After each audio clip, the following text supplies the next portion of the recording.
Today we're here to talk about IFRS 17, and I have Mary Trussell with me, who's our leading expert in this area. And so Mary, let's start with IFRS 17. It's an international accounting standard. Many companies are in the middle of their implementations. And if you think about these fundamental changes, can you share some of the insights on how insurers are actually approaching these implementations? So one of the key features about IFRS 17 is that insurers are all starting from a different start point. But we can basically put them into three main groups. There are the companies that have known this is coming and they've really planned for it, and they've thought about what this can do to enhance the capabilities of their finance function.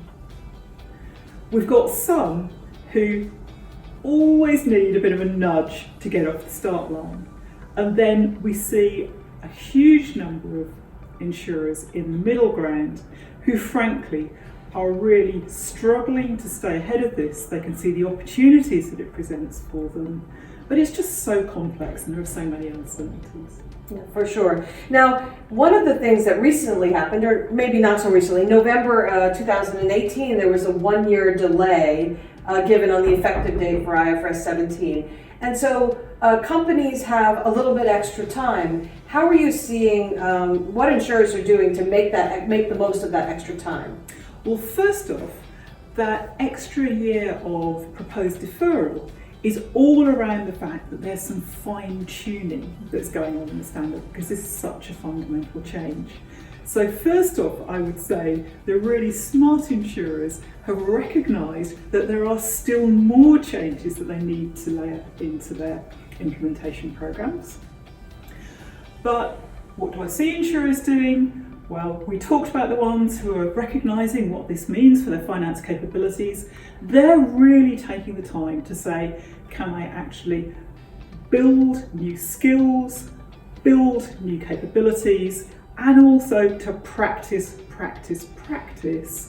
producing those numbers, understanding those numbers, working out how I will communicate the value that my business creates. So first off. Second, we see some who have seen it as the opportunity to delay.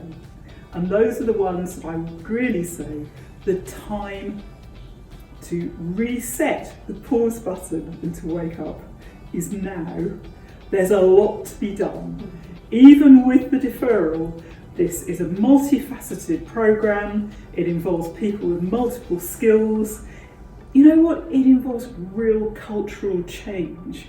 So how are you going to educate the folks out in the business? Because actually how you report your results is going to be very different, as well as actually how you produce them. Right, and it could be educating people in the business or educating your key stakeholders outside of the business, like, for example, analysts and the like. For sure, and that's one of the reasons why I think there's actually more to do than might initially be apparent, because you need to build in enough time to be able to take your stakeholders, to take your investors with you, explain what this means to your business, and even before you can do that, you've actually got to get yourself really confident that you can produce reliable numbers.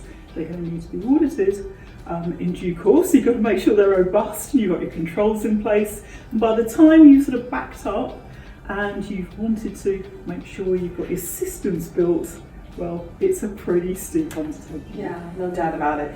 Now, we've been investing in a couple of tools. Could you share maybe one or two tools that could be helpful for companies as they're approaching this? Well, we talked about the cultural change and the importance of actually taking the business with you. And one of the things I'm really excited about is our suite of digital learning, because this is really people-focused learning. It's not dry, technical learning aimed at people like me. It's aimed at people out in the business. It's lively, it's compelling. Yeah. It shows what this will mean in real life business situations. Yeah. So for example, if you're thinking about maybe M&A activity, what's your business going to look like on a new basis? Excellent. Okay, great.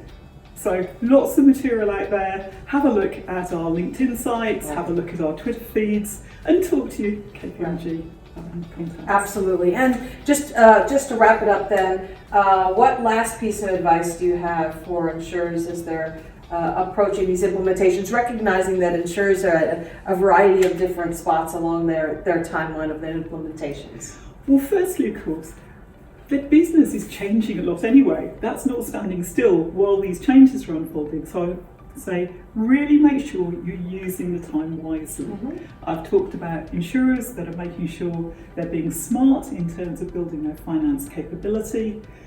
I'm talking about being smart in terms of how you explain these results, and really be thoughtful, because you're going to have to live with these results for a really long time. So what you don't want to do is to be running to sprint to finish, to get to the finishing line. What you want to do is to make sure you've actually got a finance function that is efficient, it's adding value to your business, and it's effective. Right, so try to get a look at those results as early as possible and consider the alternatives and the flexibility that you might have absolutely within the standard, but there might be some optionality that you can flex a little bit as you're getting used to it. Absolutely, and within KPMG, one of the things that we've been doing is to make sure that we're sharing all our learnings from working with those very leading insurers. We make sure that we've actually got that in a digestible form, and we share that back with all of our clients and our KPMG professionals. Right, well, and that is the state of play around IFRS 17.